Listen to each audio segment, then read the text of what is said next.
All right, at this time, we're going to go ahead and call to order the February 10th, 2025 City Council regular meeting.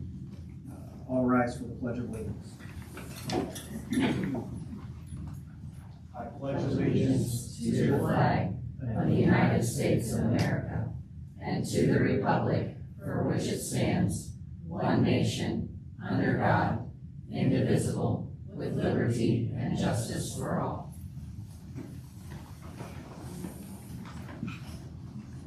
Jody, can you give me a roll call, please? Certainly. Mayor King, Here. Councilman Osborne, Here. Councilman Niner, here. Councilman Newberry, here. Councilman Emo.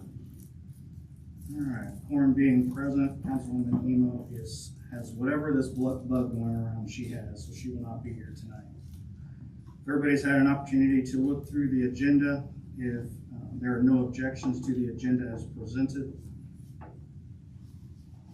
hearing no objections, the agenda is approved by unanimous consent. You also have before you the consent agenda. Are there any objections to the consent agenda as presented? No. Hearing no objections, the consent agenda is approved by unanimous consent. This time we will open the floor to public comment. Please step up to the podium, state your name and address for the record. Try to limit your comments to 3 minutes.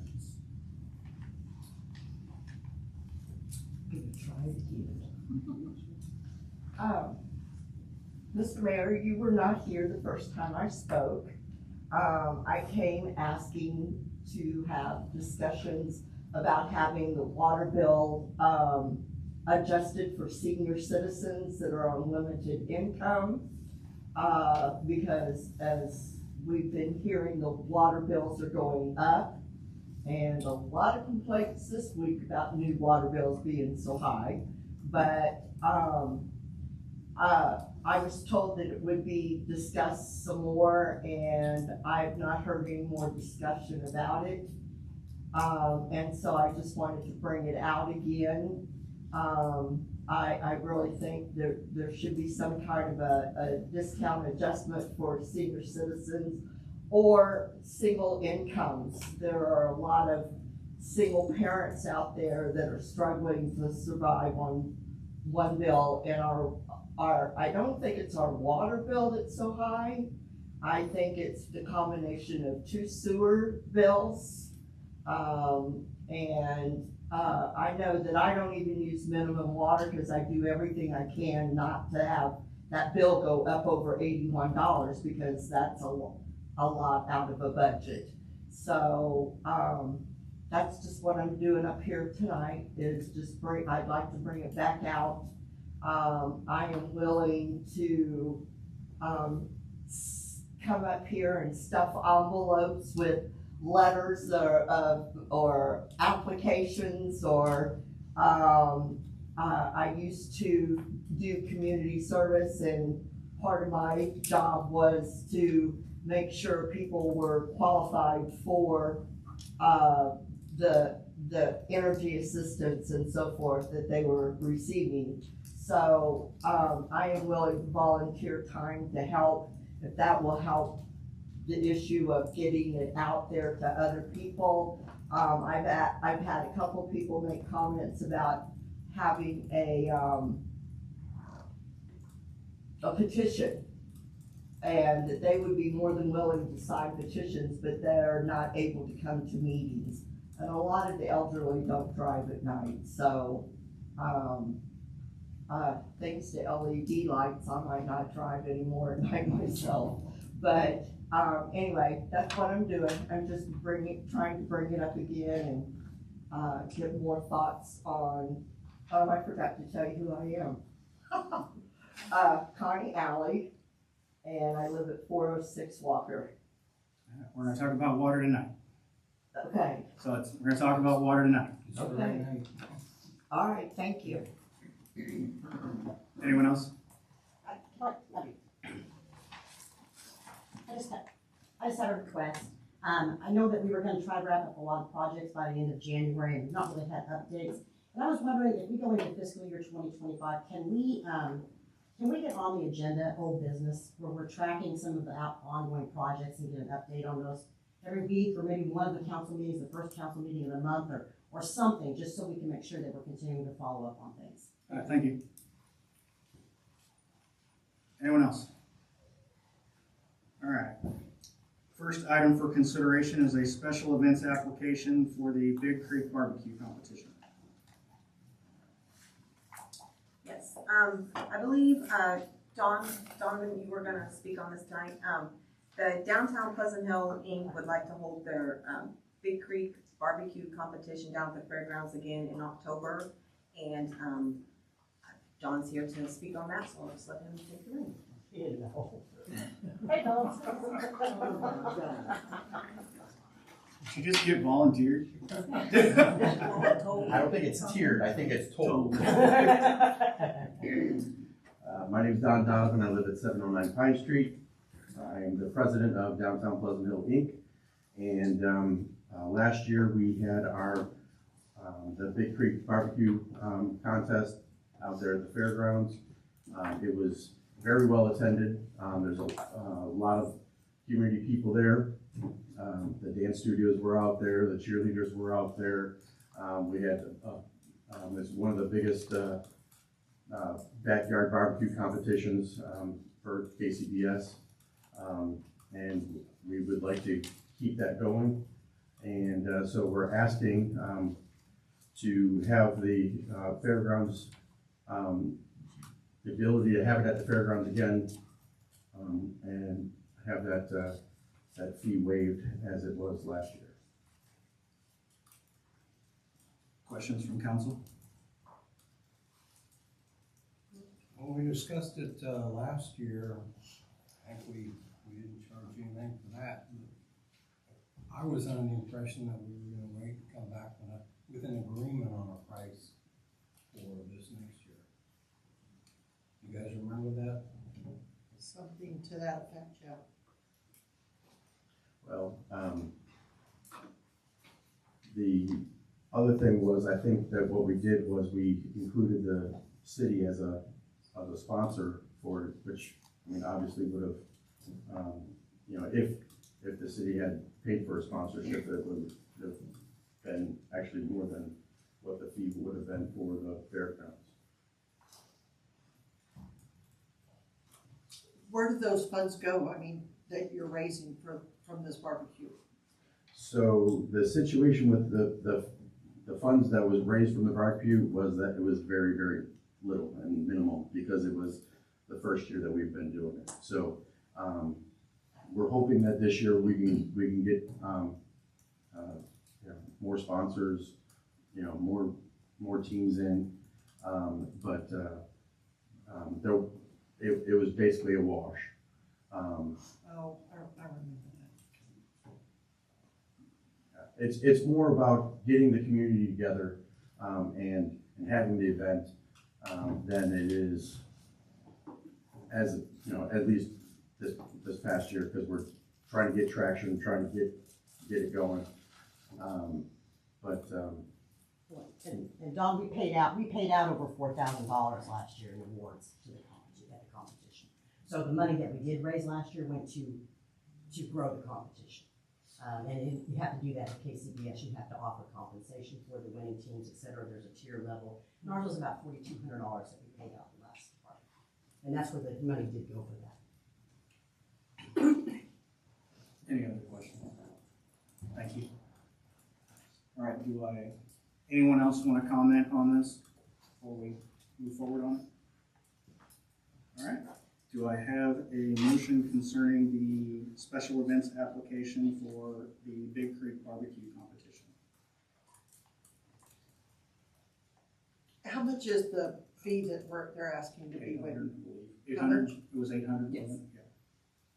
That's what we charge for that? That would have been the discounted rate for civic organizations to use the facilities. What's the non-discounted amount? I'm just curious. Twice that, it would have been 1,600.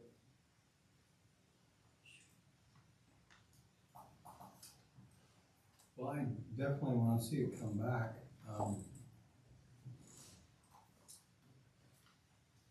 So I guess my thing is I don't mind if we discount it, but there has to be a path forward. It can't just be continually doing that every year as it gets bigger.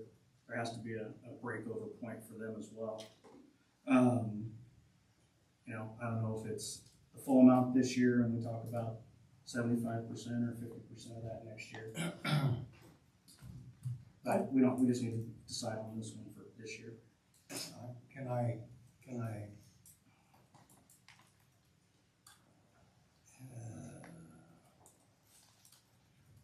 I would be happy fine just at $100 for this next year, and then go to the full amount in the following year. And that will give you opportunity to see how you do this year. It's a small amount to put out. I don't know how you guys feel. Are you saying to charge them $100? Yeah, I mean, it's a nominal amount, but I get problems thrown at me when we have people that are not paying rent on stuff, and then we have people that are paying rent on stuff, and I always keep having this thing thrown back at me, well, why didn't you let them do it, or why didn't you do this, or why didn't you do that? So I would like to see a nominal amount in there, just so I can say, I feel like they didn't make any money last year, so let's try it again this year with no charge, and then like the mayor said, maybe next year, look at the price. I'm fine with that. Would you be willing to open your books before next year, so we can Absolutely. see where we're at? Absolutely. Yeah, because I don't want to hurt anybody, but Absolutely. I get tired of people telling me, why aren't we fixing the potholes or worrying about chickens? You know, gotta do it all. I'll make a motion that we waive the, what's the word I'm looking for, registration fee, the rental fee, thank you, for this year. I'll second it. Okay, I have a motion and a second on the special events application for the Big Creek Barbecue Competition to waive the fee for this year of $800. With a motion and a second, all in favor say aye. I Aye. Opposed? Passes. Thank you. And it's just that ongoing conversation. If it breaks even again, then we can have a conversation about that as well. Absolutely. I think, you know, again, it's more of trying our best to get traction on it. Right. And get it going. I mean, because, you know, the more events we can have down there, the more people are gonna see that, hey, we have these amenities down there, and then, you know. So is that open to the public to come in? Absolutely. Oh, yeah. And it's well worth going. Yeah, I left there miserable last year. Bring a box. I missed it, so. All right, next item is the special events application for First Fridays. This one is also for, the Downtown Pleasant Hill Inc. They are wanting to do their First Fridays event again this year in the Gazebo Park area down here. And that would be on May 2nd, June 6th, August 1st, and September 5th in the evenings from 5 to 10. So this will be similar to last year. And I will have Carla speak on this as well, because there's a little caveat that we want to discuss. The event would take place on Gazebo Park, possibly with the exception of June 6th. They would like to do something a little more special that day and have a Bubble Suds Phone party. party. And she had mentioned that maybe. That's awesome, aren't they? We're laughing because you love them, we love them too. So anyway, for this particular event on June 6th, perhaps move it down to Gray's Lot so that it'd be a little safer, a little more open area for them to play in versus up by the gazebo. Otherwise, if for some reason Gray's Lot is not doable, then we could perhaps do in front of Depot Drive, but we would have to close Depot Drive to have that in that area at that time. So, Carla, if you'd like to speak on this. We're not asking for any street closures. We are going to simply do 4 events this year on the first Fridays, none in July because that's the 4th of July weekend, and then, you know, it's too much in July. So it's gonna basically be kind of like a Music in the Park series. We're just gonna have some music there at the gazebo. We're not gonna have a lot of other things going on. Just come down, enjoy, bring a blanket, bring a chair. Let's just all gather and get together and hear some music. We may sell beverages, we may sell a little bit of food, but we won't be bringing in food trucks or anything like that. We'll just have a vendor. We're not gonna shut any streets down. We're not asking for anything that would cause any issues downtown. Like we said, the only thing is the foam party is the only thing that's gonna be different. We're looking to do that in June. And that's a little bit different. The foam is a company over in Kansas that we've been working with, and it's all environmentally friendly. The suds just dissipate. They don't hurt the grass. They don't hurt anything. And Jody and I were just kind of trying to work together on that one a little bit about what is the best location for that. And we both feel like it's probably Gray's Lot because it's grass and it's softer and it's flatter, safer. You know, and so that's kind of where we're wanting to move it there for just that one first Friday, but then everything else we move back up to Music at Gazebo Park. You guys did one on Gray's Lot last year, right? It was. We did a movie night. Yeah, movie night. We did a John Wayne movie on it. Yep. Yeah. Thank you. Any other questions or discussion? Do I have any comments from the public? Do I have a motion on the special events application for First Fridays? I can make a motion for that as written. I can second. I have a motion and a second to approve First Fridays. All in favor say aye. Aye. Opposed? Passes. Thank you. I know you guys know it, but just know if we do have to go to Depot Drive, we're gonna have paperwork we gotta get done for that. But Absolutely. just make sure everybody's on the same page. Can I ask another question on that? You said kids playing on Gray's Lot? And then I know whenever you do anything downtown, there's a lot of people parking in the triangle across the street there. You sure you wouldn't wanna close that back street if you've got a lot of kid traffic? Second Street? Yes. We potentially could, but we've just typically run into a lot of resistance with that, and we just felt like we would just take the least course of resistance to hold some events downtown. Okay, so that's something you think of a later date might be needed, then let us know. I will. It's a good idea, Augie, and that maybe something that Jody and I need to talk about, and Jody, I think, is gonna say you need to think about that, because that might be for safety reasons, so we can go through the paperwork for that, so we'll work on that. Okay, thanks. All right. Bill number 25-02, an ordinance amending chapter 8 of the Code of Ordinances of the City of Pleasant Hill, Missouri, relating to the keeping of chickens. Okay, Mayor, I'm gonna start, but this is really your guys' discussion yet again. So at the last meeting, you guys had given some feedback on the proposed ordinance for the keeping of chickens. This has gone through a legal review now and is now kind of in final form for your consideration. Legal did have changes, nothing really substantive. The one thing that I will note, we had a long conversation last time about kind of what happens, if by chance a chicken gets loose, what we're gonna do with it.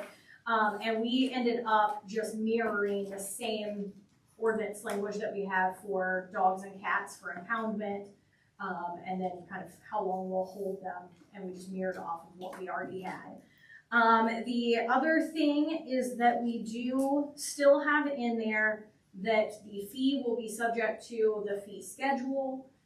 There's nothing in the fee schedule right now. That would have to be adopted separately, so either you guys could choose to have that conversation tonight and we can bring it at a future meeting, or we could just leave it right now as not in there, and I would assume then that would be 0. The other thing is that the bill is set to take effect on Monday, March 31st. Part of the reason John and I had talked about it, he had kind of April 1st as a target in his mind, and I said Monday sounds better because then we're not at April Fool's Day either, where people might think it's a joke. For being April Fool's So I just wanted to be clear. So we ended up with Monday, March 31st, so that it gives people time to kind of, get started on this, and then also from our staff's perspective, so that we can communicate the changes that are coming and let people know what to expect if you guys do pass that. At the last meeting, we did talk about what that fee could potentially be, and our staff recommendation is that you know, again, it's by property, not by chicken, that fee be set at $6, which is consistent with our other animal licenses. The fees that we can collect can only cover our administrative cost, and so I felt like that made sense, that would be consistent. So with that, you know, I really will open it up to your guys' conversation and how you guys would like to proceed.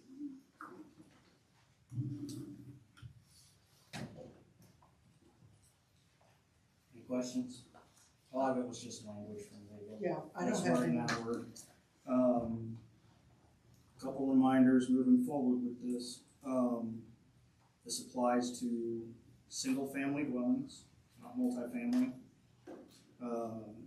If you don't meet a certain percentage of an acre, I don't remember what off the top of my head.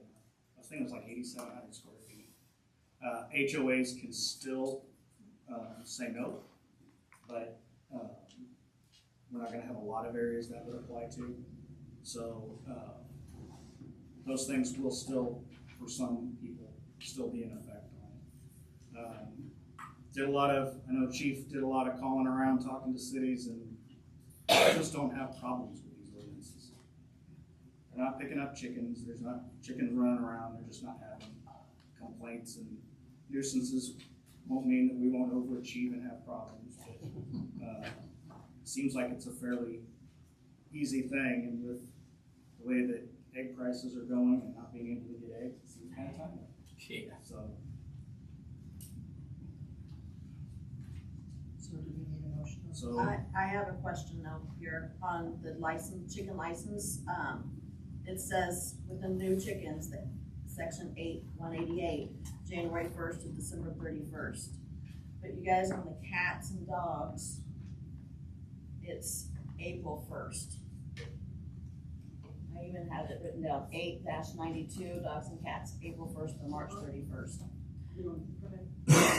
If that's in there, we're actually in practice doing January 1. Okay, And so we may need to change that ordinance just to match what practice is, but the practice has been January 1, which is why we set this. okay, all right. So we need to correct that. We can. And then after we do this, we will talk about the fee. Sounds good. That's a different thing. All right, so do I have a motion concerning bill number 25-02? Make a motion that pass, what was it? Approve 25-02. There it is, 25-02. I'll second. Have a motion and a second. Roll call vote, please. Councilman Augsburg, Yes. Councilwoman Niner, Yes. Councilwoman Newberry. Yes. All right, there you go. Went from an idea to an ordinance. So, thank you for all the work you did on. March 31st it'll be, so. All right. Okay. Now let's talk about the fee. Do you guys want a fee? I do. I do not. I don't care one way or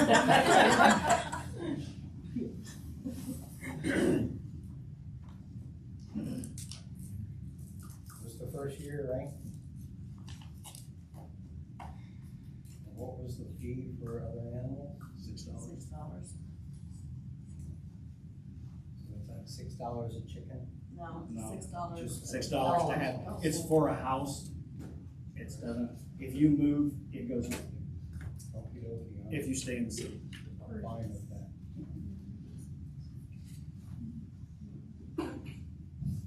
So you don't want a fee, you want $6.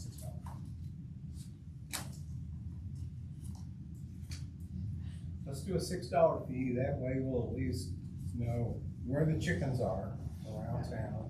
If there should be a wild riot of chickens. You have a fee for cats. Do you know where the cats are? I can tell you they're roaming behind our building. And they're not licensed. Well, I'm not saying I wouldn't cook me a chicken. You need if I to found pay it out $6. So bring a fee and we will have further discussion on that, and that way hopefully everybody's here too and we can get everybody in. Cause I'm 50-50 on it,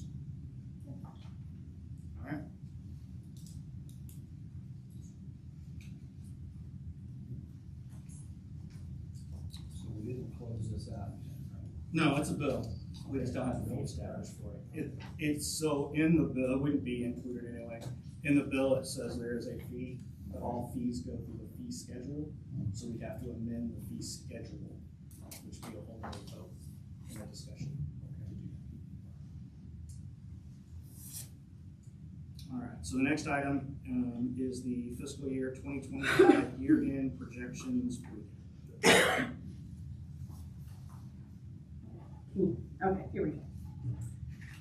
Okay, tonight, good evening, Mayor and Council, I'm gonna present to you an overview of our fiscal year 2025 budget projections and year-end estimates.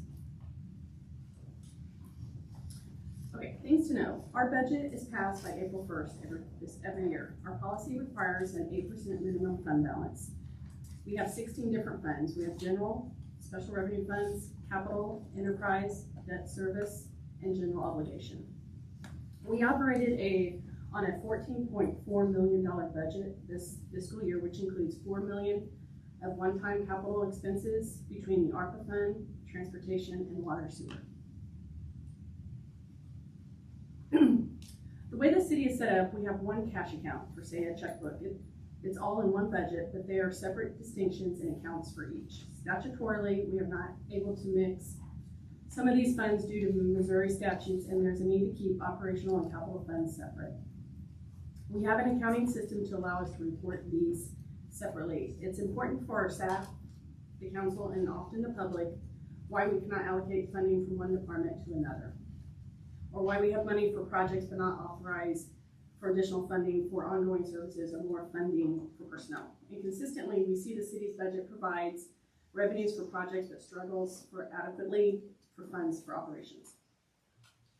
In this, we have 6 main categories. We have the general fund, which are the most fluid and can go to any other funds, although we don't recommend transferring to the enterprise fund. The enterprise fund are based on cost recovery and should operate as like a business, revenue covering all the expenses, and often set money aside for future improvements. We have debt service fund, which makes our debt payments.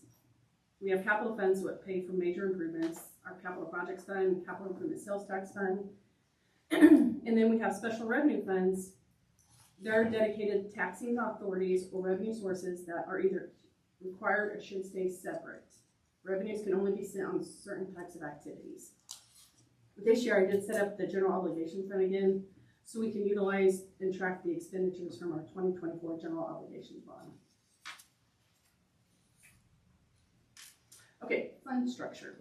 Looking at these, we have 16 funds in a different manner. There are 5 more categories. This really comes into play when you're creating and considering your budget.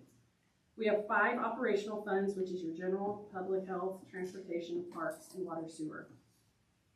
I call them operational because that's where all our people and programs are primarily paid. Over 2/3 of our budget is in personnel and operating expenses. We have 2 capital funds, which is our capital projects and our capital improvement sales tax. These funds will note that the water and sewer, those pay for projects that are expensed, sorry. There are 3 funds, which is your water, sewer, transportation fund, and vehicle replacement. They have capital as well, but majority of those expenses are paid out of their funds. But otherwise, if you want to know the major projects are planned, you first typically look at our capital improvement sales tax fund to see what capital projects we have budgeted. Capital can be included in multiple funds, but as a whole represents less than 20% of our budget. We have 3 special project-based budgets, which is our special events budget. Typically, it's our Cass County Fair budget and other large special events that we host that we collect revenue and expenses out of. They go through that budget as well. It is a really self-contained budget.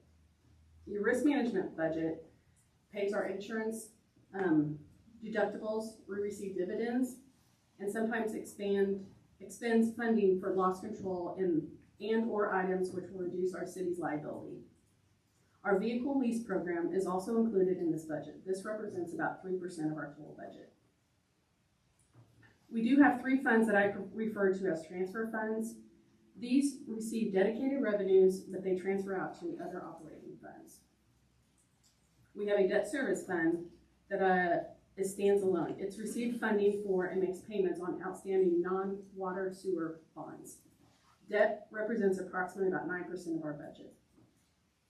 And finally, like I said, I set up the general obligation this year to keep track of our 2024 general obligation bond expenditures. That money is set up in MOSEP, but then I transfer that money over to pay the expenses out of our regular cash account. So when we're looking at our budget, I just wanted to keep you updated on our debt obligations. As you can see, we did add 2 more this year, the 2023 water sewer bond and the 2024 water sewer bond. The obligation includes principal and interest on that. At the end of this year, the 2015 water sewer bond will be retired and taken off of this debt obligation.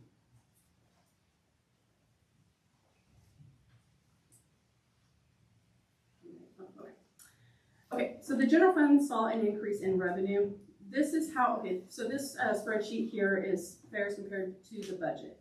The general fund saw an increase in revenues. Just under 200,000 of it was attributed to interest income, with around 47,000 in sale of surplus, and some savings and some vacancy in personnel. Our public health had to dip into the fund balance due to some increased personnel expenses. Our transportation fund saw the increase in budget to actual, even though the revenue is lower than budgeted. The expenses savings are primarily due for vacancy that existed. As you can tell, the transportation fund at the budget was $818,000. That was actually, there was a budget limit to increase that for crack sealing that we did earlier this year and transfer some money from the general fund over there to take all of our cracks of micro sealing. The Parks Department saw an increase in the budget to actual. Even though the revenue is lower than budgeted, there was $77,900 and multiple things related to salary savings from vacancy and some capital expenses less than budgeted. Excuse me. Okay, so the water sewer fund, the expenses in the water sewer included to set aside for major improvements. Like we said, major improvements are not completed in that year. They are desirable to be set in the fund balance to be used in future years for major improvements. So in this fund, there was $203,100 savings in multiple of a few things. We had some savings in some vacancies in the personnel and some operating expenses that were less than budgeted.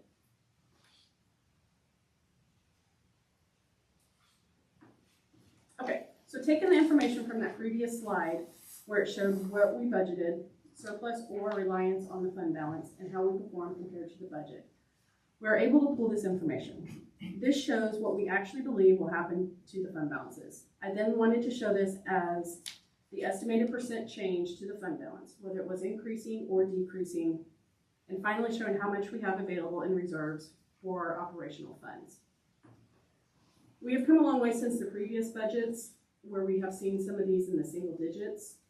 We should probably continue to set aside funding for our water sewer fund, inching it closer to that 25% fund balance. In theory, we've been setting aside funding annually to cash finance improvements to the system. We expect to actually put more into fund balance this year, but only because maintenance projects were not completed and will need to be in future budget years. If the operational budgets turn out as we expected, here's what this means in the fund balance, the final increase in the unrestricted reserves for each fund.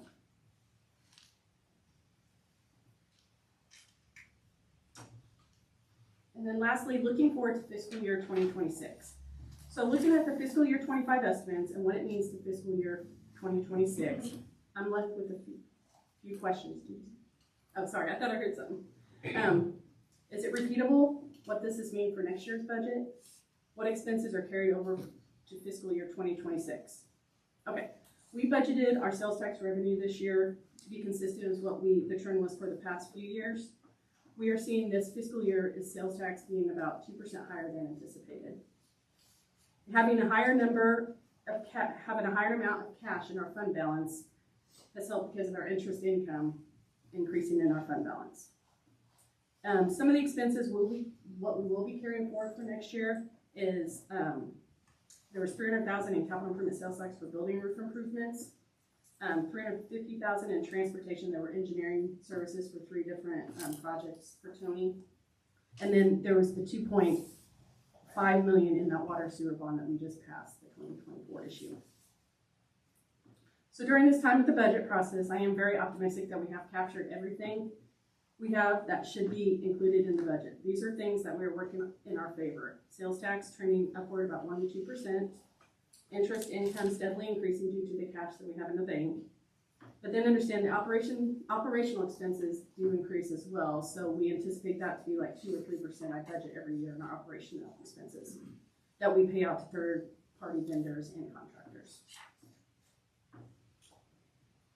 So overall, that is our year-end recap. Do you have any questions?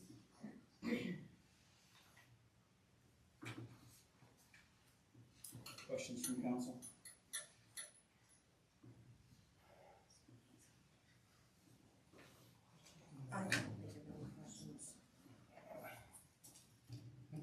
Just for kicks, it doesn't really, it's not really about this, but it's about this.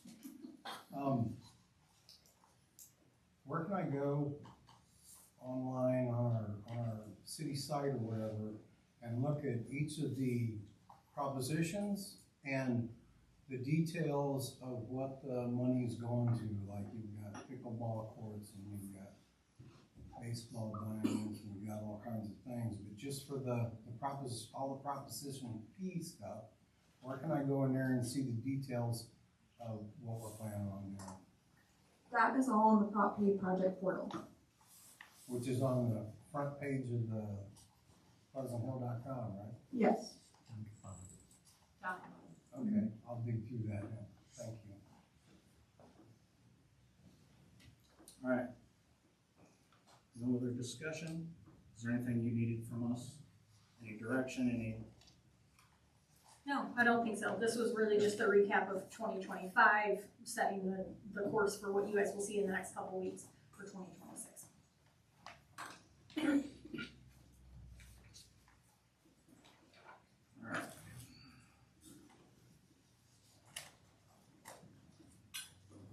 The next item is the fiscal year 2026 water sewer fund budget discussion. Thank you, Mayor. I'm going to take this one and try to cast the screen and talk at the same time, so bear with me. So on the heels of what Amy had just talked about with the fiscal year 2025 budget recap, we are in preparations for the fiscal year 2026 budget. Each year we kind of tackle a bit at a time. Last year I kind of brought you all the operational ones at once. But knowing that you guys wanted to talk about what those water and sewer rates were, and also knowing that the request was there from Ms. Alley, that we decided to actually start with the enterprise fund.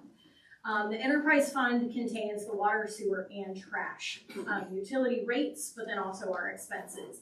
And as Amy mentioned, the enterprise fund really sits kind of independently, because what we're really trying to do is figure out how much the expenses are to operate those programs, and then they should be recovering their own costs. So they really don't have a whole big effect on the rest of the budget.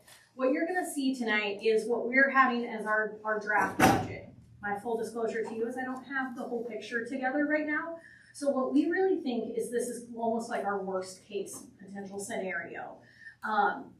So we have, assumptions for personnel cost increases, assumptions for workers' compensation increases, operational increases, and then we will eventually see what that looks like for all the other operational funds. And if by chance we can't afford that much into our personnel budget or something and we need to make those cuts, we'll do that across the board and it would reduce this. But I don't really foresee the dollar amounts that you're gonna see, I don't foresee them increasing all that much. So I just wanted to kind of let you guys know that. Amy went over most of this. We do have an April 1st budget. So the council will be adopting the full budget prior to April 1st. We do have, we are statutorily required to hold a public hearing for setting sewer rates if by chance they're changing, and that is scheduled for March 24th. So you guys will have that public hearing, but you also will be adopting a budget that same day, unless by chance we're scheduling a special meeting sometime that week. The other alternative that you can do if by chance during the public hearing you hear from people that causes you to pause, we wouldn't have to adjust those rates, but know that it has an effect on the budget, and we can, in reality, we can increase, or I guess change or decrease rates at any given point throughout the year. It's not that April 1st has to be the date. It just sets how much revenue we think we'll receive. So everything that you're gonna see today is all predicated on water and sewer rate adjustments as of April 1st. As Amy mentioned, the policy does require that 8% minimum fund balance, and as I mentioned, we're only talking on the enterprise fund right now, and we know that there are others that exist. So as a whole, everything in aggregate, what we're planning on is the total revenue in the water and sewer fund being $5.8 million. That's a less than 1% increase over the revenue that we budgeted for fiscal year 2025. Broken out, sorry, lost me. Apparently this times me out after a while. So on expenses broken out, that's $500,000 in personnel, which actually is a 5% reduction. Just fair warning, Public Works shares employees across multiple funds.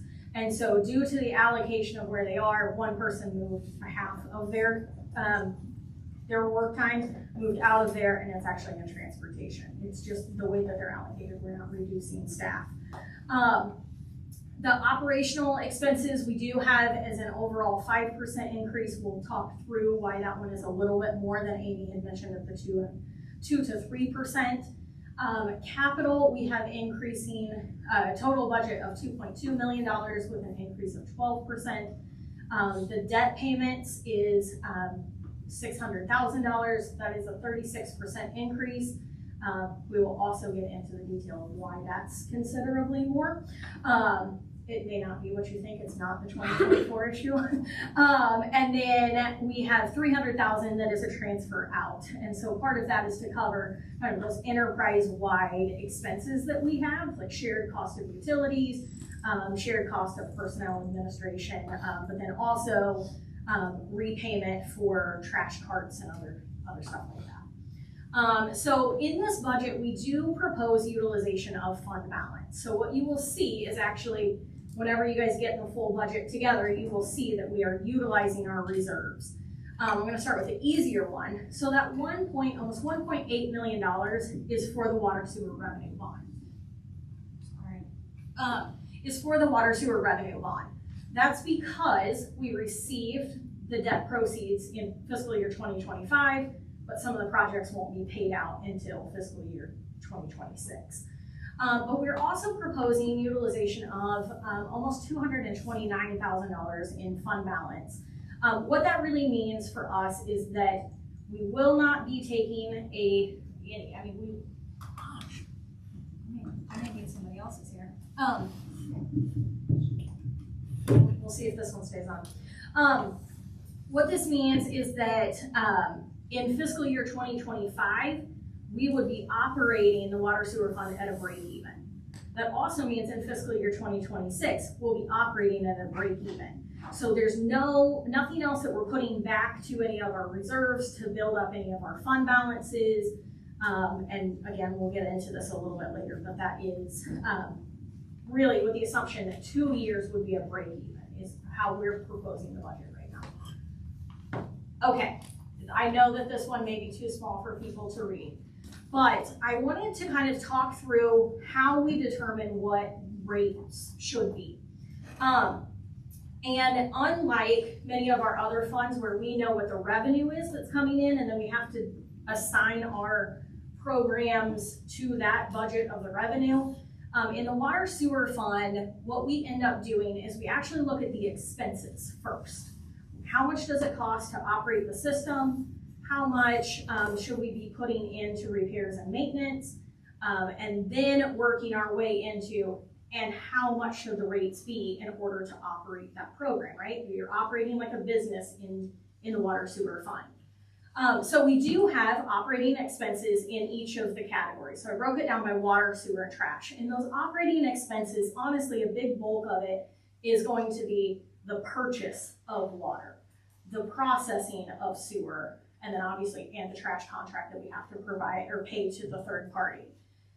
Within debt, the water rates are fully covering the 2015A water sewer revenue bond, the 2023 water sewer revenue bond, and then the 2024 water sewer revenue bond that we just issued is 15% allocated to water.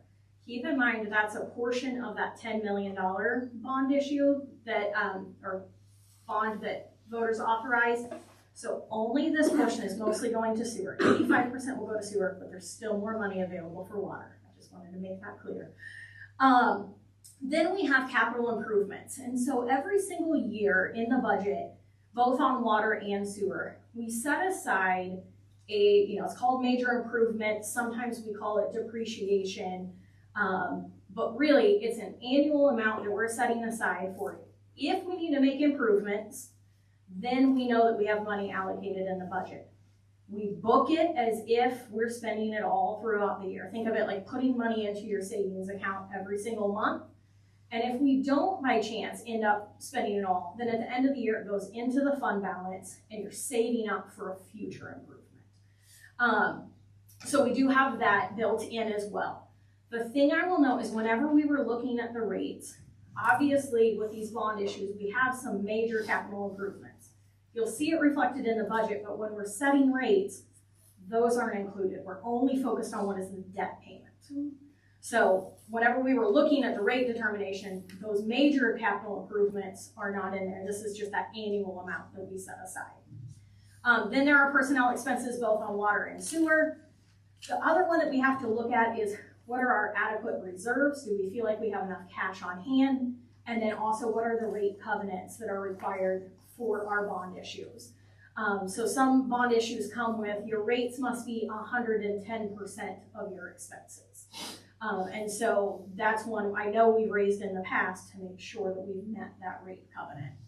On adequate reserves right now, we are anticipating ending the year, fiscal year 2026, with a 25% approximate fund balance. Obviously, you will always hear Amy and I advocate that could be more. And part of the reason is whenever we did go out to our bondholders to get a rating on our 2024 bond issue, that was one thing that was noted, is that there is a little bit of a credit risk that even the bondholders do not feel like 25% is an adequate fund balance for water sewer. They always will want to see that a little bit higher. But again, right now, the rates don't have anything increasing to that. Then the other thing that Amy and I look at are what are our customer trends? How many customers do we have? How many new customers do we anticipate? What is customer utilization? What are the trends that we're seeing in terms of their consumption? Down to utility billing, they know who's had a leak and not to replicate because it won't be as high the following year.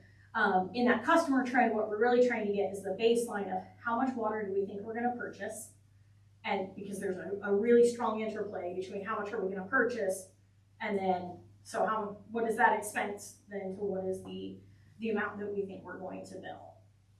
And same thing on trash, we estimate how many customers we have. Okay, so built in, all of that to say, built into the budget right now, we are anticipating a 2% increase in trash service. That rate increase does not occur until July.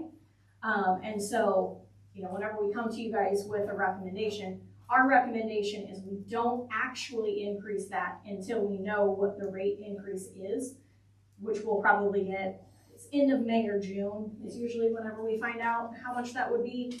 But we went ahead and built it in here just so that we had an awareness as you guys set rates for kind of what a customer could expect.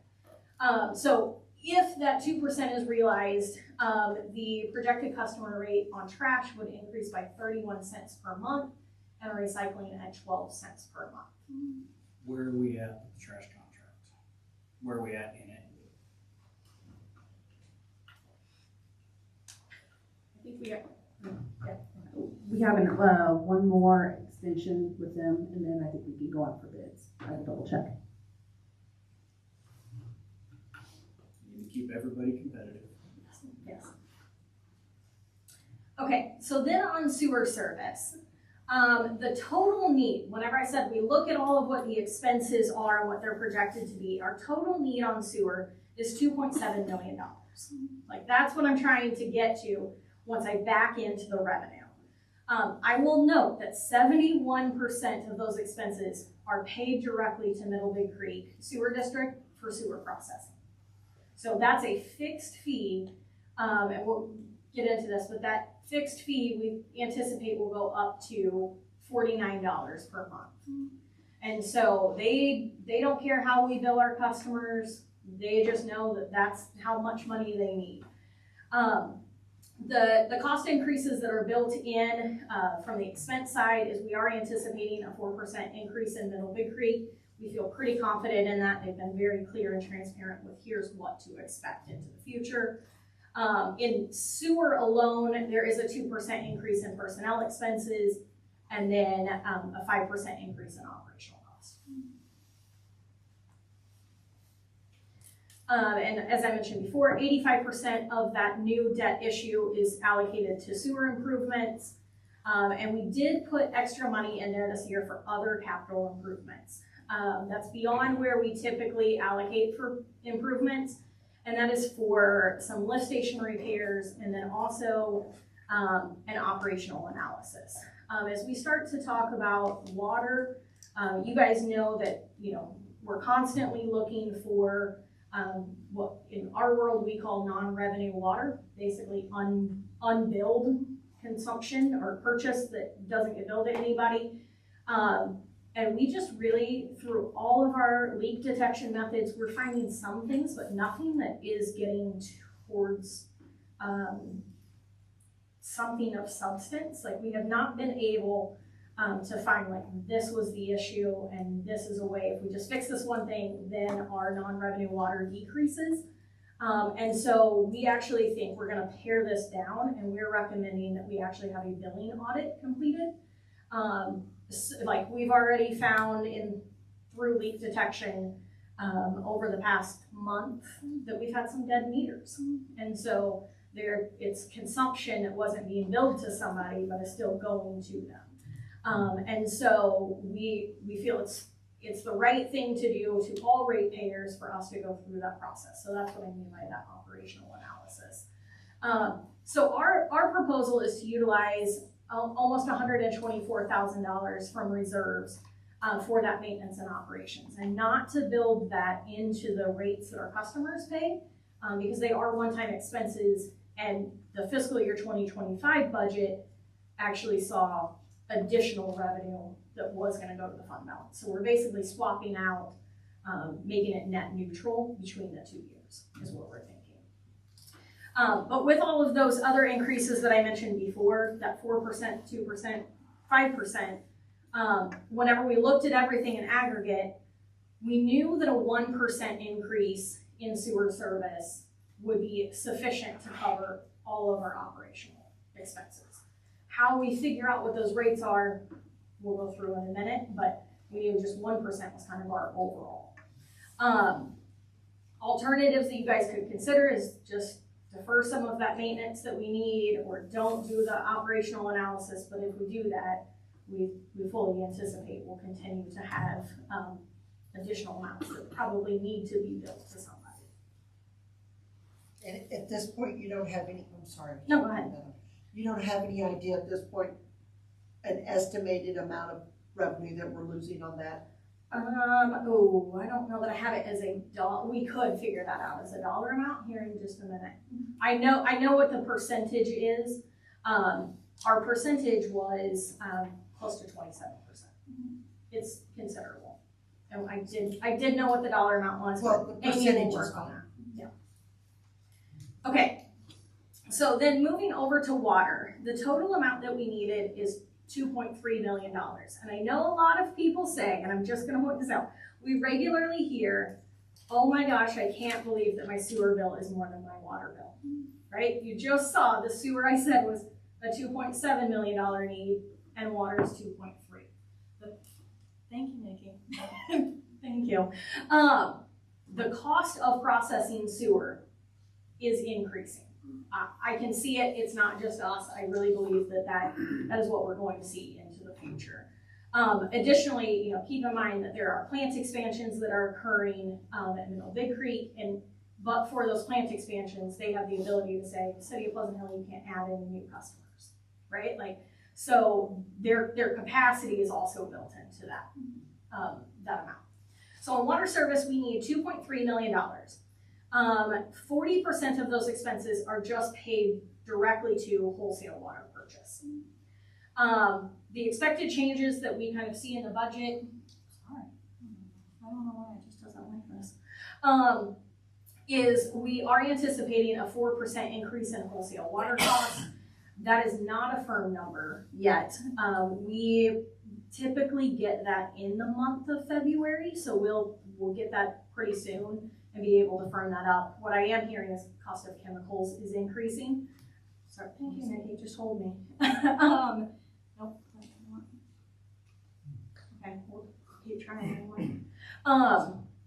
The cost of chemicals, cost of processing is increasing. As I mentioned, we did have that employee that was reallocated to transportation, so there is a 10% decrease in personnel on the water side. And we do have a 30% increase in operational costs. And I know that that sounds like a lot. That's because if we're going to aggressively tackle this non-revenue water, one, we have a portion of that audit in that operational cost, but also we increased the amount of money and funding that we have from mains and hydrants. Yeah, mains and hydrants. Because what we're finding from those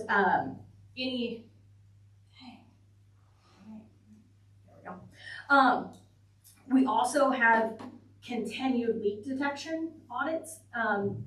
We've done acoustic over the last year, we've done satellite, both have yielded some things, and we wanted to make sure that whenever we find those items, that we're able to have the funding to go ahead and make those replacements immediately. What that does, though, was we are proposing part of an offset of that is actually a decrease in that annual maintenance number, because to us it was kind of a maintenance issue that could be kind of worked into a long-term improvement.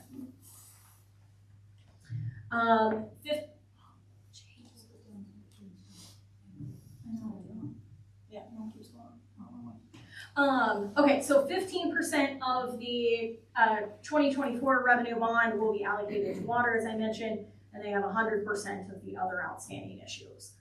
And the capital improvements and operating expenses focus on that non-revenue water reduction, main and hydrant replacements, and then we'll offset that by that budget.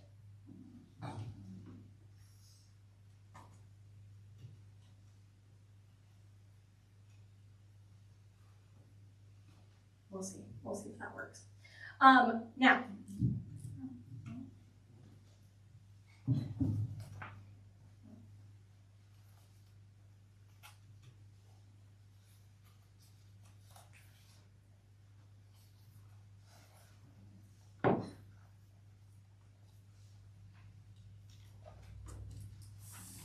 okay, I'm back to green. So we propose utilizing $105,000 from the restricted reserves to contribute to the final payment of that fiscal year, or the 2015 A water sewer revenue bond. So that water sewer revenue bond, we have to book basically. See, that's what happens. You get new technology. You gotta learn it. It's basically that last year's payment increases, but we've been setting aside money towards that payment. So that's why you saw that debt increase quite a bit, but also we already had money set aside for that. And so whenever we looked at this, looking at everything combined, we knew that a 5% increase to the water and sewer rates would be, or to the water rate, would be sufficient to cover all of those expenses. Again, you guys have options to say, not concerned about non-revenue water, don't want to make those improvements. It's up to you guys how you want to do that. So whenever we're looking at rates, I put this up there because what we hear. I know the mayor and I have had this conversation for probably, I think it was last year. You asked the question on, is there anything that we could? We'll swap again. just after a while, it doesn't want to hear it. So, you know, is there a way that we could potentially reduce the base rate? Is there a way that we can provide something to lower income families or individuals in the community? It's my job to inform you guys of what the risks of doing that are. You know, for basically the way to think about it is if there's a reduction in that base rate or there's an offset, somebody else is paying it. At the end of the day, I told you how much money we need to operate the program, and now it comes down to the choices of who's going to pay that. So I'm gonna break down sewer charges, and bear with me because I know this is gonna be a lot, and I'm gonna try not to go over every single detail. But what I wanted to do, was looking at sewer charges. We have them broken out by residential base rate, commercial and industrial base rate. We do have really two customers that are what we consider flat rates. And the flat rates are, they use water for their operations that never hits the sewer, so we just charge them as if it's just for their building, because we don't have a separate metering system just for sewer. And then there are charges per 1,000 gallons, and then we do also charge vacant properties that same pass-through rate that we pay to Middle Bay Creek. And so we do hear from customers quite a bit on, I get charged twice for my sewer. They're not getting charged twice for their sewer, it's just our bill doesn't roll it up into one. So every customer pays a base rate. And then they also pay per their consumption. And so all of our expenses are broken out by how much of the expense is covered by that base rate and how much is covered on their consumption. So I have the current column are the rates that we're charging right now. And I will give you examples of what this looks like based on consumption behaviors here in just a minute. We have the current, then we have option one. So option one is taking that same approach that I said, let's just go ahead and keep the rates exactly the same with the tiers and the structures, and we'll just add 1% to all of those. That's what option one is. Option two, we challenged ourselves a little bit more, and we broke out all of the different expenses, kind of expense categories for sewer. And we said, how much of this should be paid by the base rate, or are we comfortable with it being paid by the base rate? And how much are we comfortable going into a consumption charge? And so in this case, and I may have to pull this back up. Sorry, my apologies, just to make sure that I'm right.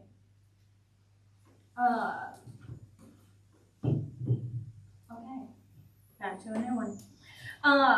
So in this one, on option two, the base rate is expected to collect 100% of the charges for a billing and metering to determine what the bill should be. That's consistent with what we saw out of other utilities as well. Then we did 50% of the expenses for the sewer projects, the improvements that are needed, because every customer is going to benefit from that. And 50% of operating expenses and 50% of the principal and interest then would be covered by the base rate, and then the other 50% would be paid based on the volume that you would be contributing. Obviously, then our lift stations have to work more the more volume that comes. So it kind of makes sense that it's split between the two. And then we set up 35% of the base rate, or 35% of the expenses for sewer processing and our personnel would be covered by that base rate. And then the remainder of it goes into their per 1,000 gallon utilization. We did just on the commercial and base rate, we did just increase that and keep it at that 1% based on what we were seeing. And in that scenario, so let me back up. You know how I said we have a fixed fee that we're paying to Middle Bay Creek. That fixed fee under the current scenario, under option one, 62% of our monthly charge for processing are recouped. We're guaranteed, regardless of if everyone says we only want to use the minimum consumption, that we can get 62% of our charges recouped. Whenever we look at option 2, that's 43% is a guarantee that we know that we'll be able to collect, and then the rest, we're just still banking on other people having the same consumption behaviors that we anticipate that they'll have. I will say, in this scenario, option 2 is actually preferred. We feel pretty comfortable with it. It does reduce the base rate, which affects individuals who are lower demand users, and our minimum bill customers.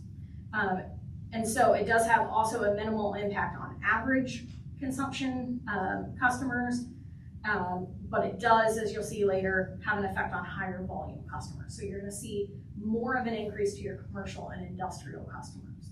Now, keep in mind, and recruitment strategy could be, that is something that industrial users look at. How much am I paying in rates based on where I'm choosing to locate?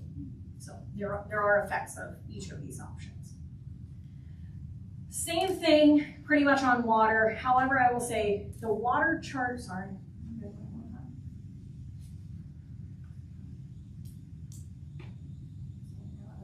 really good. I saw it like do the little circle thing, so I wonder if you lost it. You stopped me. Okay, yeah, it's this thing over here. Yeah. So on water charges, they're a bit more variable. So really, like, we purchase based on customer consumption, right? They kind of work in tandem a little bit more than the way that right now we're seeing Middle Big Creek charge on that flat fee. And in this budget year, water has 3 debt payments to repay. So really, if all water customers become minimum users and they're only at the 1,000 gallons, or we've lost a large volume purchaser of water, we still need to have the ability to cover that debt payment. Now, you could change rates at that point if needed. I don't think most people will become minimum customers, but it could be. And that's why a portion of the debt payment right now is covered by the base rate, just so you know. So same strategy here. That current one is kind of the tiers that we have right now. Oh, I will break this one down. So we have a base rate. There's no difference whether you're a commercial customer or a residential customer. There's a base rate, and that includes your first 1,000 gallons of water. Then we have a per 1,000 gallon rate charge for any customer then up to 29,000 gallons. And then there's a separate tier for if you're over 30,000 gallons. We also are a wholesaler to Water District 1, so we also have a Water District wholesale rate. So same thing, option 1 in this scenario though applies 5% to each of those tiers. Then option 2 takes that same approach of how much should be allocated to the base rate and how much should be in consumption.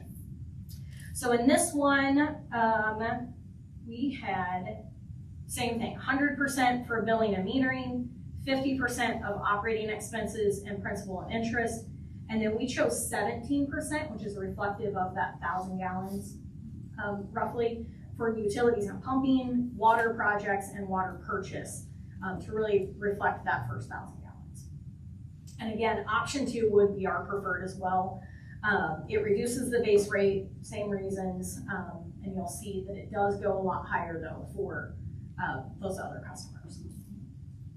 So whenever we're looking at all of these, together,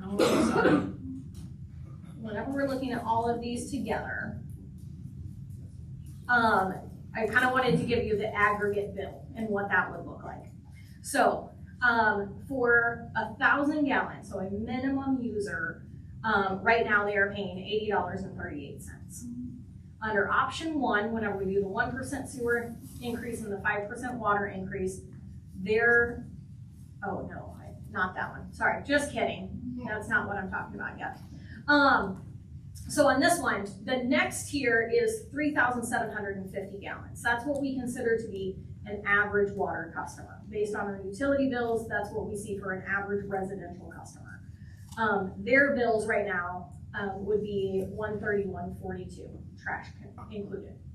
We included a 10,000 gallon residential customer in this one. So that would be a customer that loves to water their lawn. or has something like a pool or something else like that. Now granted, they may not do that throughout the entire year, but that's, almost $250 is how much they would be paying. Keep in mind, we do use sewer averaging, and these are not reflective of any sewer averaging. It was easier to do it this way because not everybody makes the same elections. 40,000 gallons is what we're calling primarily our commercial rate. Commercial businesses have a wide swing of how much consumption they use based on what type of business they are. Based on our look, 40,000 gallons were more of like the food service type commercial businesses, just so you know. So more of our restaurants were kind of in that category. And then 100,000 gallons per month was the amount for an industrial user. And so an industrial user could expect us to pay almost $1,700 per month.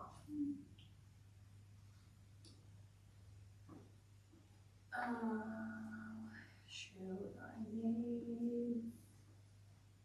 No. Okay, yeah. Okay, so on this one, it was really looking at what does that look like, estimated bill, if we chose option 1. I'm going to show these all together, so I'm just going to breeze through these real quick.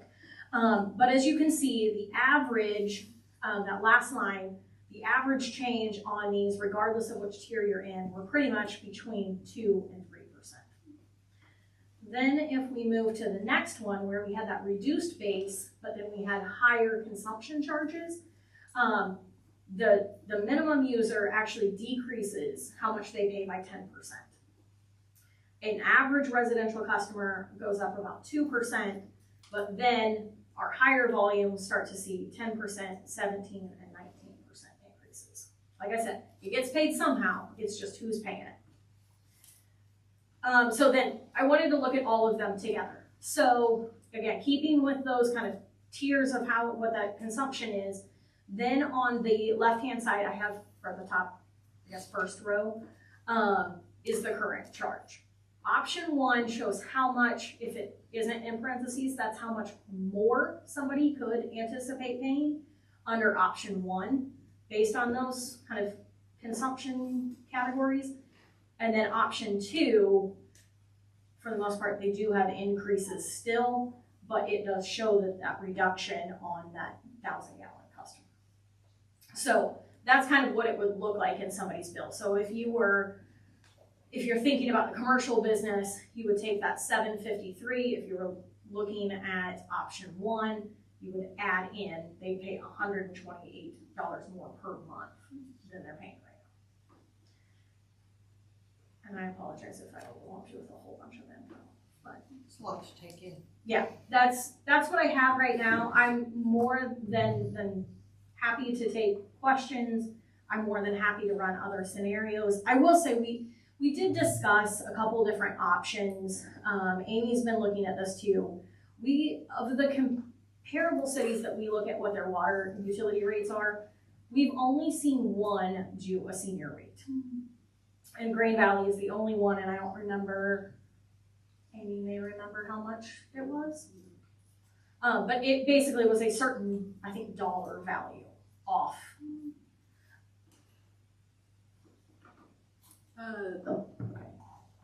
Their SEMA rate is $1.21 per 1,000 gallons, and their regular rate is $5.92.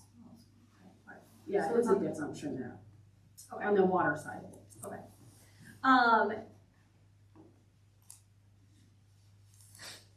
The question really becomes, who are you trying to serve? Like, the seniors aren't the only ones maybe that have budgetary constraints. Same thing, sometimes seniors don't have budgetary constraints at the same time. The other option would be something that would be a little bit more income-based, kind of those assistant-guided programs. I'm not certain if we have the ability to. We haven't looked into it. If you guys want us to, we will. Into Evergy has like the Evergy Cares program, where you have to kind of apply for that assistance. But again, then it gets built into somebody else's rate to pay, and then our staff would have to administer what those forms and what that process is. And so for us, the cleanest option was to reduce what that kind of minimum charge was as a way to help offset a little bit of that, knowing that individuals do have control to some degree of how much they consume. So that was a potential option, but I'm open to hear anything that you guys have to say or anything that you would like us to consider, or any direction that you have. And we do have a month before we're really talking about this, so you can also just let it sink in too. I'd just like to see what a program would look like that we could, you know, lower our rates for some senior citizens and stuff.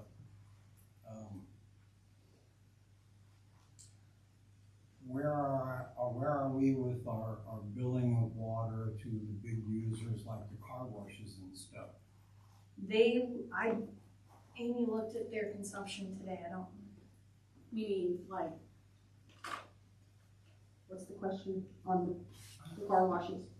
I mean, they pay the same rate as the residents do per 1,000 gallons. I mean, their consumption's much higher. But they pay the same as I do. The same rate. Same rate, yes. Well, they do, but the rate is, I mean, the current structure as it is now, though, the more you use, the rate does go down. So while they're paying the same amount, if you were to use 40,000 gallons a month, Augie, you're going to pay the same as a 40,000 gallon a month car wash user. But as Shelby showed in a few slides back, the rate structure that we currently have in play now for water is exactly the same. Your customer class doesn't mean it's just, but the more you use, the per 1,000 gallon rate is a little bit less. Okay, just the Robin Hood idea. Yeah, if I remember correctly, car washes were not at that 40,000. So they would have been below that 40,000 consumption. I think. We'll double check that. And that is where most cities have run into the obstacle is people don't want to pay more so that somebody else can pay less, which has really been the hiccup for a lot. That's why more cities don't do it. I think there is somewhere that we can do that. I do like that option too. It does do something. And the fixed income, I think it's probably going to have to be as we say, I don't want to say elderly, but the retirement amount, however you want to call that, 62 and over, however we do it. But everybody has to understand that somebody in the system is paying for that water. It's not taking money off and it's not free for anybody else. It's just somebody's paying it. It's who's paying it. So that is to kind of go over a couple things that always come up as questions, just so we can talk about them and get them out there. Who do we buy our water from? So we buy our water from Tri-County Water Authority and Kansas City, Missouri Water. I don't remember off the top of my head the exact percentage, but we buy a considerable amount from Kansas City, Missouri Water, and a much smaller amount from Tri-County Water Authority. We do have a contracted maximum with Tri-County Water Authority.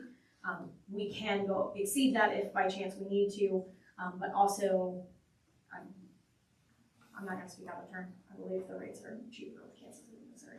But I don't want to speak out of turn on that. They're very similar.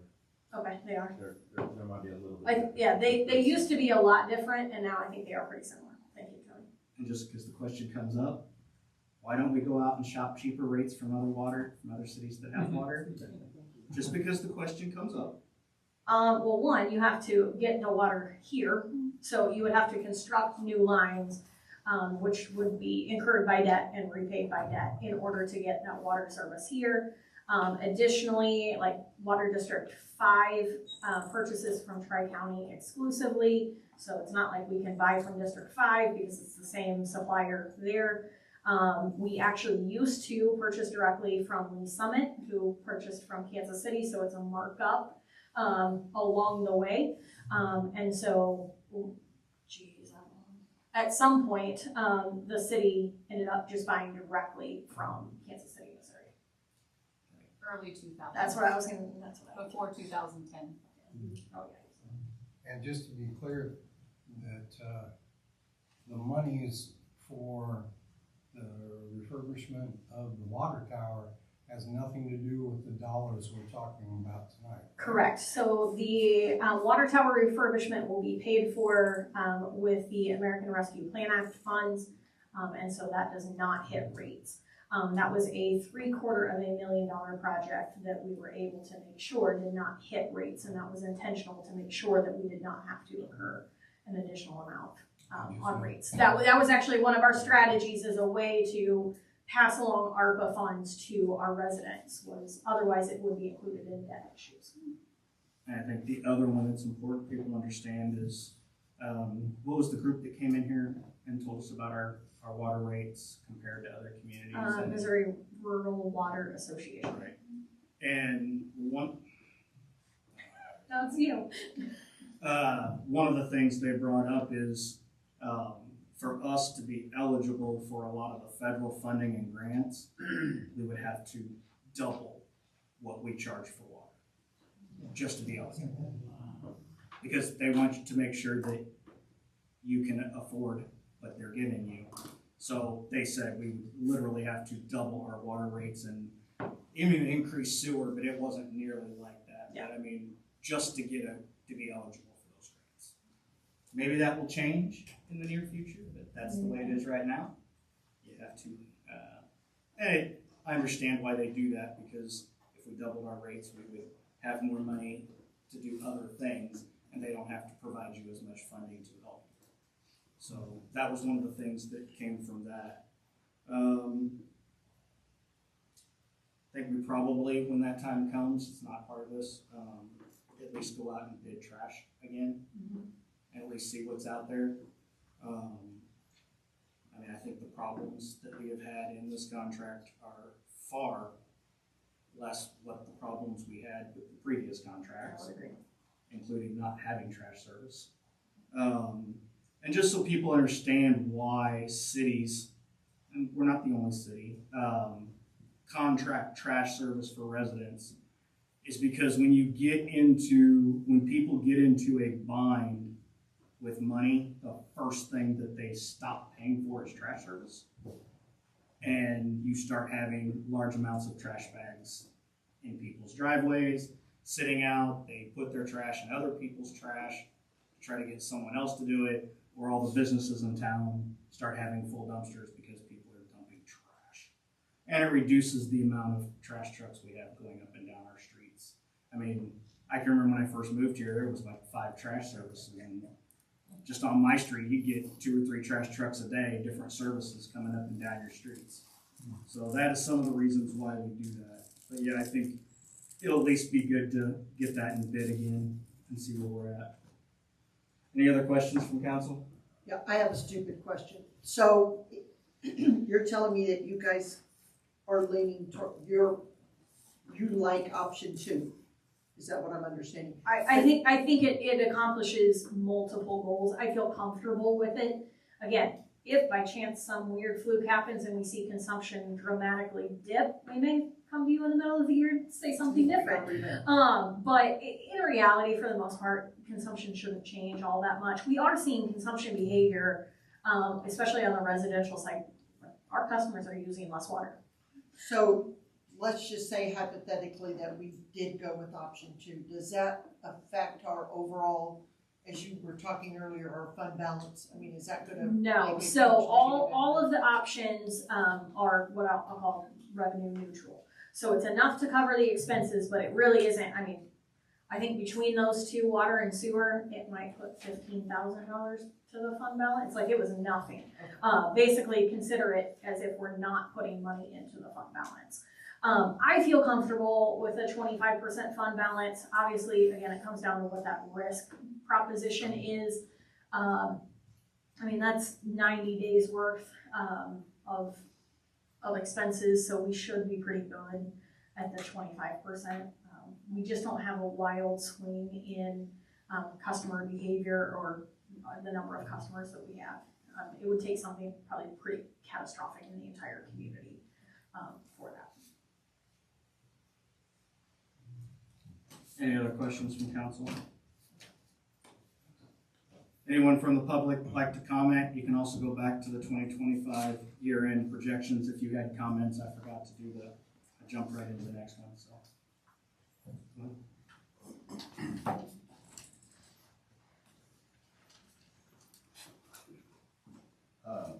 I'm John Self, 205 South Campbell. I was just curious if the people that have swimming pools, I think they can apply for a discounted rate if they have a really high water usage, or isn't there something like that with the city where if you have water leak, you can get an annual rate on your rate? So that's on sewer. So we have, citizens can opt into a sewer averaging program, or they could choose to be billed on consumption throughout the entire year. Typically what we do see, and there are some times where you could apply for a one-time sewer adjustment. Typically we do see people that have sprinkler systems or people that have pools utilize that option because the average is of your winter months. And so it's the times that you're not using that excess water. The reason that there's that offering to the public is because that is water that is not going directly into the sewer system. That's what it's intended for. So my question would be, is there a way to assess people that have luxuries like swimming pools at a higher rate when they're filling or doing whatever with those pools that can then be deferred to help our senior citizens? All right, thank you. Anyone else? All right. Staff reports. Jody, I'll start with you.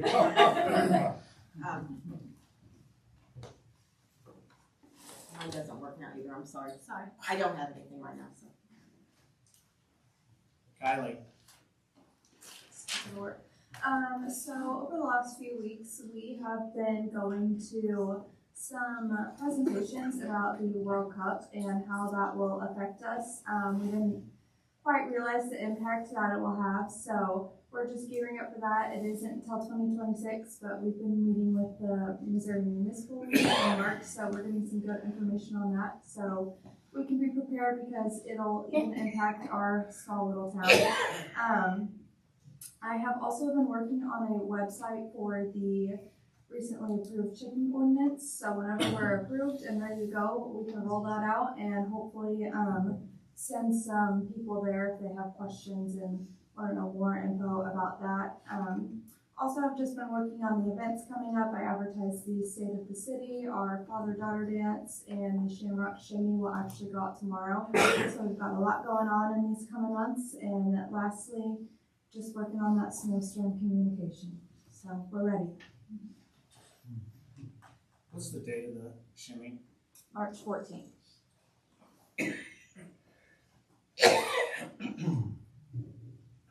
Missy. Oh, hang on, I gotta get a microphone. Okay, can you hear me? All right. So, last time I told you that the Little Blue Valley Sewer District, their expansion was under review with engineers. That has been completed. It is with our third-party commercial reviewer for structures. As soon as that comes back, we will be issuing a building permit for that.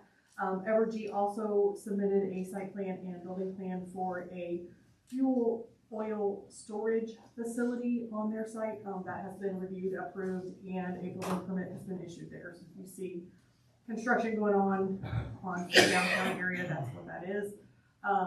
This past weekend, Mickey and I and some other fair board members attended fairs and festivals. That was a good communicating with some other networking, some other fairs, getting some good ideas. Some decent entertainment. I will say the entertainment was a little bit this year, but luckily we have ours paid. Planning and zoning, the first of the month, also reviewed section 3 of UDC. Their comments are with Multi-Studio, waiting for those comments back.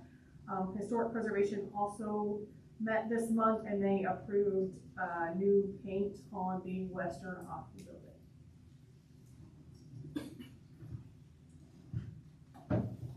Go ahead, Amy. You already said a lot, so I'm gonna cut you to 3 minutes. Well, okay, I'll make it less than 3 minutes. Okay, well, Shelby and I have been working on the budget, and that's pretty much what will be going on the next few weeks. And then I'm starting to work with our online, website to do pet licenses, so you can do it online like you do UTV. I'm just waiting for them to give me our form back, so it's a lot easier for people. They don't have to come in and fill the form out and pay, you can do it online. Okay, in Parks and Rec, we've been doing a lot of work for getting the pavilion for Porter Lake prepped and ready. It's being welded down in our shop, it's being painted, so whenever the weather cooperates, we can actually go out on the site and get that second one assembled. Also doing a lot of maintenance and upkeep on our equipment, getting ready for Snowmageddon round 2 coming up. Hopefully it's just a light fluffy snow and not wet, more for Tony's sake probably than mine. And then in the rec side of things, we've been working on putting together the rough draft rosters for the flag football and volleyball, and also had our first of our basketball tournaments this last weekend. The 5th and 6th grade boys, that tournament is complete now, and also there was another one of the younger girl programs that was over in I think Raymore held that. So the tournaments are underway, completing I believe this week. So programs are moving well. And then I was going to give a P1 update if you all wouldn't mind throwing the slideshow up. These last couple of weeks we've been doing a lot of in-ground work and getting things ready to start going vertical and everything on both sites. First up is the city park. City Park, we've been doing a lot of rough grading. This is prior to the blizzard, so you can kind of see that we've been doing a lot of dirt work, earthwork. A lot of the underground lines have been being worked on, the connection to the storm, lowering the water main, all that kind of thing that's underground. Getting ready to start putting a lot of concrete down over these next 2 weeks, as long as we can get some weather to cooperate a little bit. The next slide shows some of the concrete. Sorry, these are factory batteries that came with it. We'll get those changed out. The city park, you can see by the tennis courts, we've got the ADA compliant sidewalk being constructed. There is one small connection piece that actually ties into the tennis court itself that's not yet done, but that area is making progress. The next slide is we're forming up the sidewalks near the tennis courts. You can see where they're prepped and ready for that. So when weather cooperates, we're going to start putting concrete down. The next slide is also the same thing near the basketball courts, just from opposite angles of that. Then we move to the rec complex. This first picture shows where we have the bases set in the base course of rock for the adjustable base lengths. Different receivers there. The next one is a lot of footings and sidewalks. They've been doing some in-ground work and getting prepped and ready for some actual finished concrete to be put down. The next one is also some more sidewalk prep for the pickleball court, followed by one of the many storm boxes they have out there. There's a lot of them out there that they've been working on, and it's pretty impressive how many different boxes we've got. The next slide shows the overview of the rec complex. This is of the east field, looking west on both of these. One a little bit closer up than the other, but the turf is underway, and this is the field we're starting on. The next slide shows the same fields from a different angle. And in this one, you can also see that the south baseball field is getting a lot of work done, getting ready for that one to move over here pretty soon to get some more turf on that as well. So, any questions? I don't know if the other batteries will help, but this thing hates mute. That's what it is. Mute's killing these batteries. I think so. Just need to shut them off when you're not talking. And the other things we've been working on in this room, you can tell it's still underway. So we're getting closer. And you know what? When I came in here Friday, this room was a wreck, and I thought no way it would be ready for tonight. So good job. Yeah. You guys got a lot of work done. Tony? Okay, we'll try that. As Jeff mentioned, we got the snowstorm coming up. I would just like to mention that if we could, make sure that people park before the storm and during the storm on the even sides of the street. After the storm, park on the odd sides of the street. It just helps with guys being able to clean the streets completely from curb to curb. We're ready for it. We've got all the trucks and everything's ready to go. So, an update on our 5-year plan. We're still waiting for DNR approval. We should have that in a week, I think. I've already gone through the 5-year plan and started picking the projects for my first 6 projects to begin for our next round of water improvements.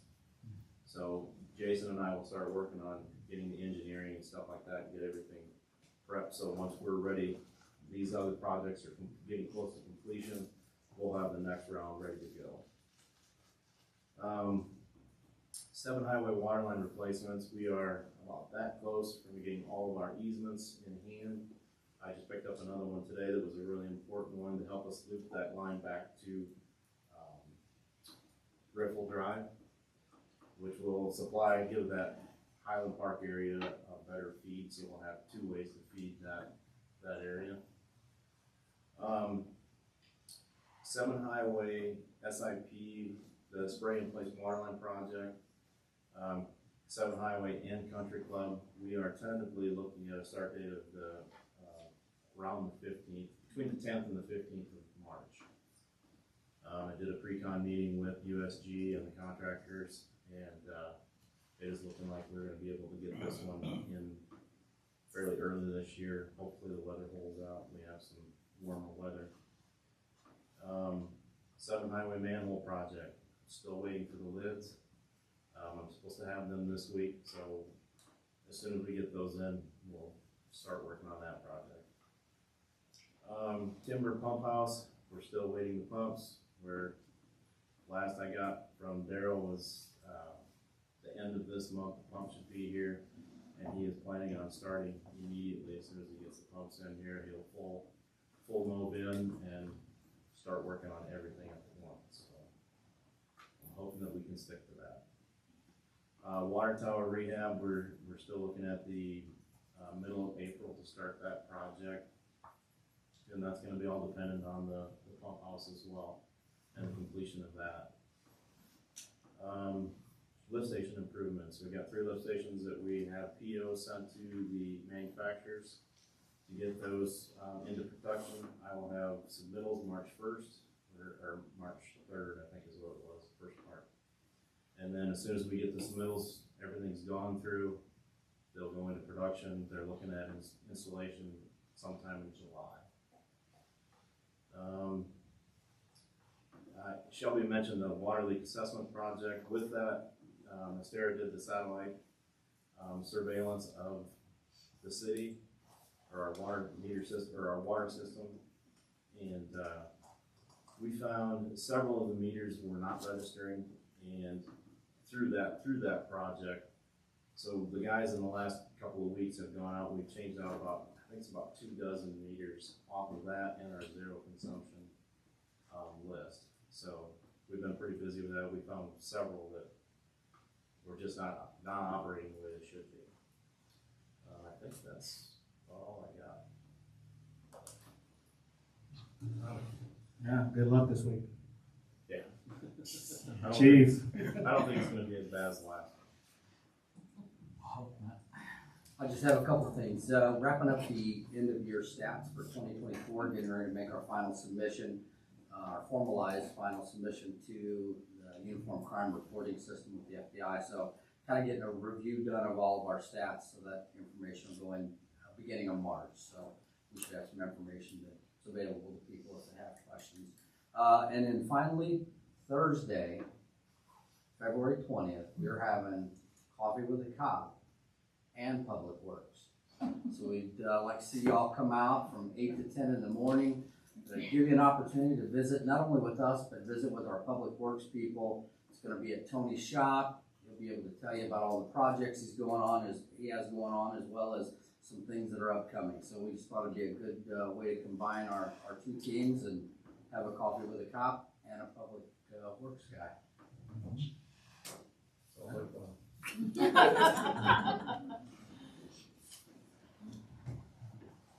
All right. What do you two? You up, Nikki? I don't really have, Found that one.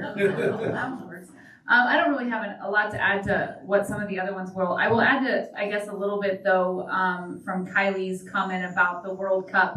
You know, we've been sitting through these meetings and trying to get a handle and grasp on the potential effects it has on us as an entity, or the services that we may need to look at being able to provide for the, you know, all of the people that they're expecting in the metro area. But one of the last meetings that we went to really indicated that they're encouraging cities to communicate to your residents the impact that it could have on them personally. And so as we get there, you know, they're talking about, you know, when you think of planning potential weddings or graduation parties or things that folks might need to, you know, if you have out of town friends and family and they're flying into Kansas City, flights are going to be very, very limited and they're going to be very, very expensive.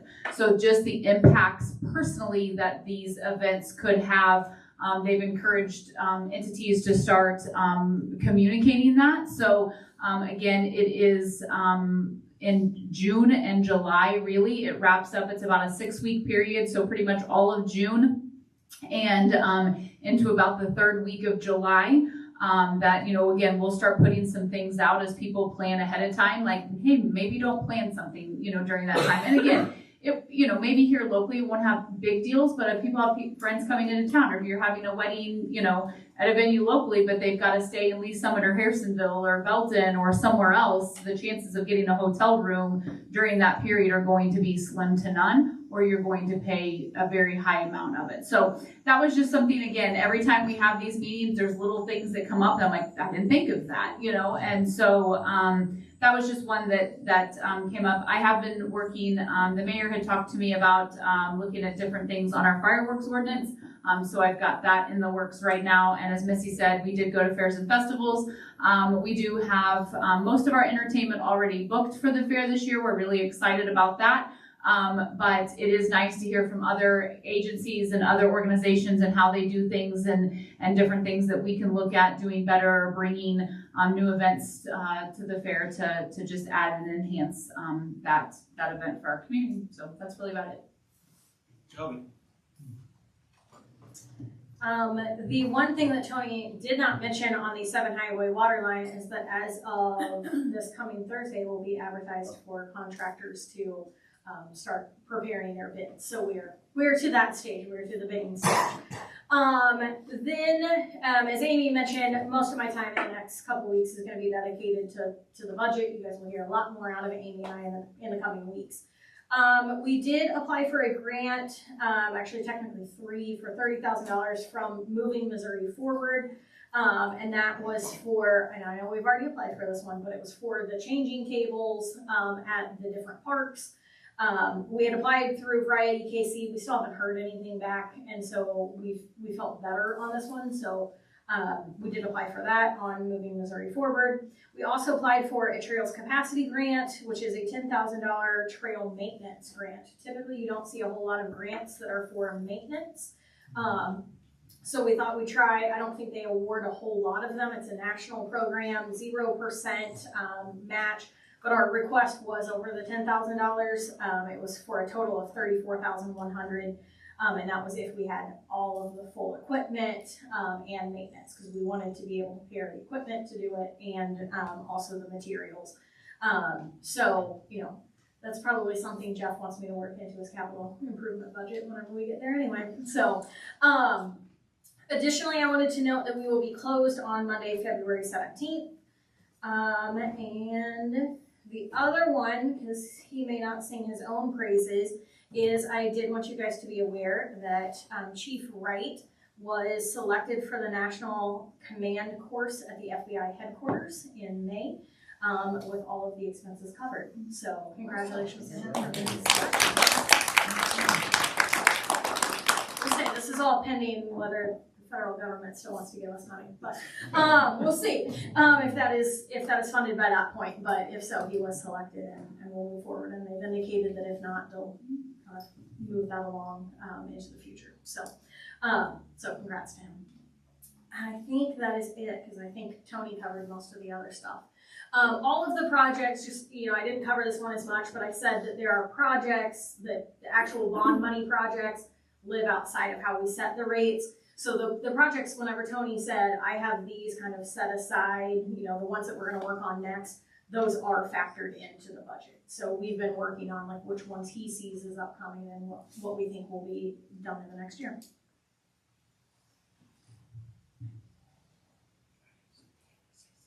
Go ahead. I just want to say kudos to whoever put out Public Works Wednesday. Loved it. And I mean, I got a lot of positive feedback on it, heard a lot of positive on it, and I think it answered a lot of questions for people, so kudos to you guys. I think you did a good job.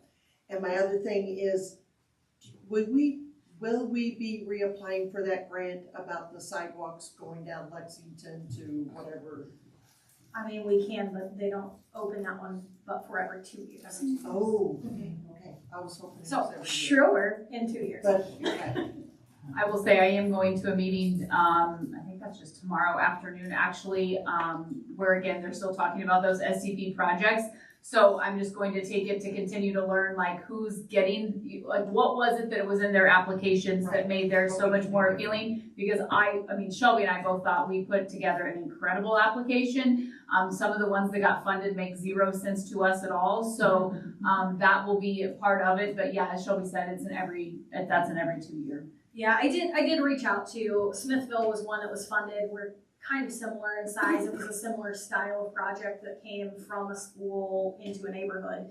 And we sat down and broke out like, where did they get points that we didn't necessarily get points?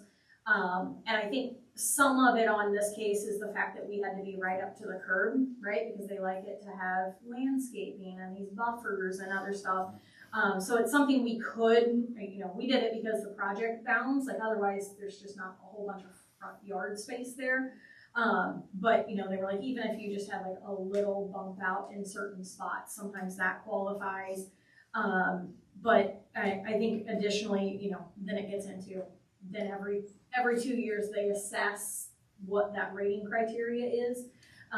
That's something that we continue to advocate for, that it's a little harder to get funds whenever you're a smaller community. And our big push, and this is what we see, is also when you have the project already engineered, right? You already know how much it's going to be. You're basically ready to go to bid. Those score better. And our contention is when you're a smaller community, paying for that engineering cost for something that may or may not happen doesn't make a whole lot of financial sense. But those are things that we could be doing in the next 2 years if we wanted to put together a stronger application. All right. Anything else from council? About the logo? So we have the MOU, I have signed it, and it is now, Jody has to sign off on it and the designer has to sign off. But that one should be wrapped up for our application anyway, really soon.